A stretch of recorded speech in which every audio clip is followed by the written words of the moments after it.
proven so valuable, and I have implemented them very carefully and constructed them into skills, which I'm going to share with you today.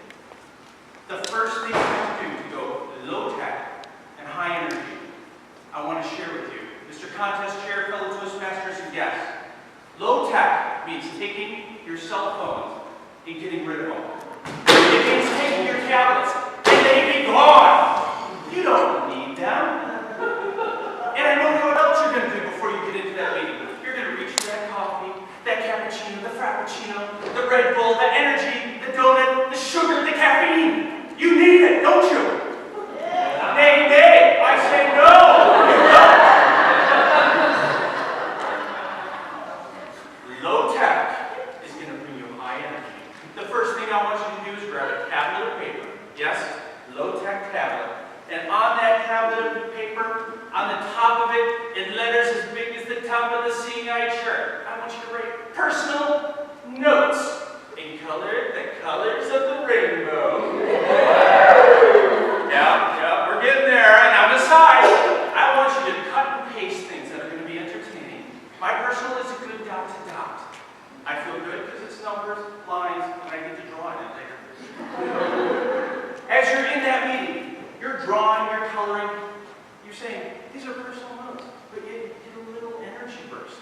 You're getting a little nervous. That adrenaline's starting to go, and you're saying, they're going to look at me, and they're going to call on me, and people are going to know that I'm not doing something. So switch to number two. Number two is the stealthy dot. Dot and smile. Dot and smile. Start off at the top of your paper. Once upon a time there was, and when that speaker says something of interest, a killer app that went through and ate all the managers in the office.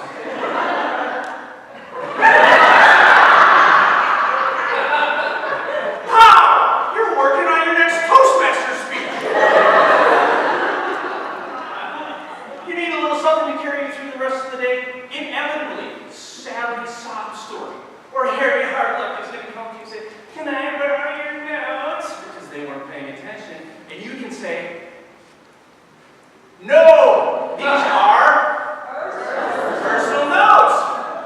Bah! You're excited, a trifecta. You got out of work, you worked on your Toastmaster speech, and pow, you entertained yourself. Go for the rest of the day with that energy level. And you say, Thor, that's great for one meeting. But what about the next meeting? I say we go old school. Junior high, no, grade school. I want you to get the two lovebirds in the office to sit on either side of you. And on the bottom of your sheet, you're going to have a do you like me? Yes, no, sir. Yeah. And you're going to hand it to them as the meeting starts. Maybe they hand it to you, maybe they don't. But you have another set that you can circle for them.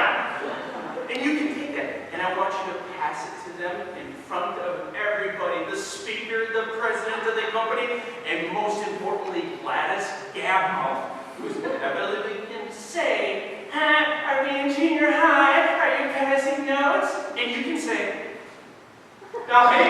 Yeah. And you got another good 20 minutes. I'm not as well. Okay, you're good to go. If you're in a meeting and you're sitting there, one of the things I like to do is to have fractions and percentages into fractions. Because I wasn't that smart in school.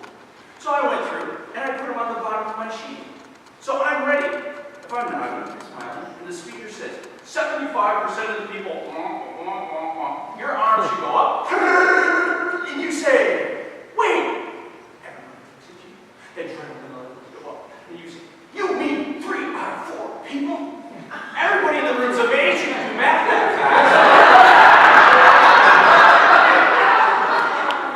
And you've got a good 15 solid minutes of doodling to work on your speech. Something my parents used to do, and you can do this in meetings. Before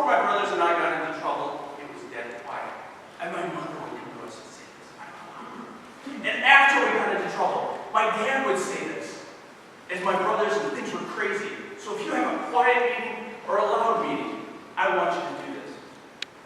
Hey, hey, hey! What's the meaning of this? Anybody? Look at the millennial. So they're texting and tweeting during the whole meeting and say, Thomsen, what is it all about? Tell me. Look at the speaker, nod, and smile. And you'll read the rest of the meeting. Oh, look, it's a puppy. Occasionally, you might need a little something else. I personally prefer a good diagram. While people are talking, you can slide up and make a Venn diagram or a fishbone diagram. It doesn't matter, because nobody really knows what they are anyways. And the more preposterous you make it, the better. The room will erupt, and you might have to go back and say, hey, hey, hey! But you're ready for it. One last thing is to be able to go and be ready and say, does it? If you have a room full of engineers, you want to say, does it scale?